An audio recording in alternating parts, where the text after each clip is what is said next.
ডেমোক্র্যাটরা নজিরবিহীনভাবে মিথ্যাচার ও বিভ্রান্তি ছড়াচ্ছে বলে অভিযোগ করেছেন হাউস স্পিকার মাইক জনসন। সোমবার এক সংবাদ সম্মেলনে তিনি বলেন, ডেমোক্র্যাটরা সরকারের অর্থায়ন আটকে দিয়ে $1.5 ট্রিলিয়ন ব্যয় বরাদ্দের অযৌক্তিক দাবি তুলেছে। অন্যদিকে house minority leader Hakeem Jeffries ডেমোক্র্যাটদের অনড় অবস্থান তুলে ধরে বলেন, কোনো দলীয় অর্থায়ন বিলকে সমর্থন করবেন না তারা।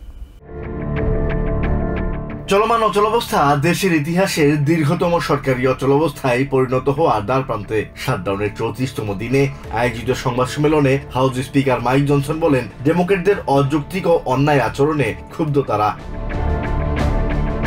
ডেমোক্র্যাটরা নিজেদের অন্যায় ঢাকতে একের পর এক মিথ্যাচার করে যাচ্ছেন বলে অভিযোগ করেন তিনি। বলেন, ডেমোক্র্যাটরা শাটডাউনের জন্য রিপাবলিকানদের দায়ী করছেন, যা পুরোপুরি হাস্যকর। নিজেরা সরকারকে অর্থায়নের বিপক্ষে ভোট দিয়ে রিপাবলিকানদের দোষারোপ করাকে গ্যাস লাইটিং এর সঙ্গে তুলনা করেন স্পিকার। রিপাবলিকানরা অযৌক্তিক আচরণ করছে এমন অভিযোগ তোলা ডেমোক্র্যাটদের আরেকটি মিথ্যাচার বলে মন্তব্য করেন জনসন। হাউসে পাশ হওয়া জিওপির সরকারি অর্থায়ন বিলটিতে কোনো দলীয় বিষয় অন্তর্ভুক্ত নেই বলে আবারও দাবি করেন স্পিকার। তিনি বলেন, ডেমোক্র্যাটরা সরকার সচলের বিরোধিতা করেই ক্ষান্ত থাকেননি, অযৌক্তিক দাবিও তুলে ধরছেন তারা। হাউস মেজরিটি লিডার স্টিভ স্ক্যালিস বলেন, ডেমোক্র্যাটরা দেশের জনগণের ওপর কষ্ট চাপিয়ে দিচ্ছেন। ওবামা কেয়ারের মাধ্যমে ডেমোক্র্যাটরা মানুষের খরচ বাড়িয়েছে বলেও অভিযোগ করেন তিনি। হাউস মেজরিটি হুইপ টম এমার বলেন, ডেমোক্র্যাটরাই নিম্ন আয়ের মানুষের বিরুদ্ধে কাজ করছেন। ডেমোক্র্যাটদের পাল্টা অর্থায়ন প্রস্তাব উগ্রপন্থী নীতিতে পরিপূর্ণ বলে মন্তব্য করেন তিনি।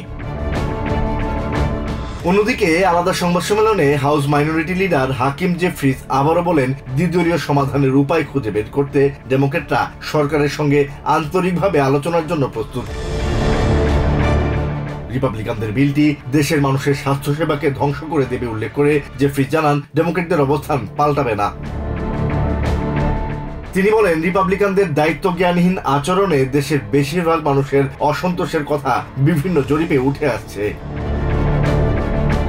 জীবনযাত্রার ব্যয় কমানোর নির্বাচনী প্রতিশ্রুতি রক্ষা না করায় প্রেসিডেন্ট ট্রাম্পের জনপ্রিয়তা এখন তলানিতে বলেও মন্তব্য করেন হাকিম জেফ্রিজ।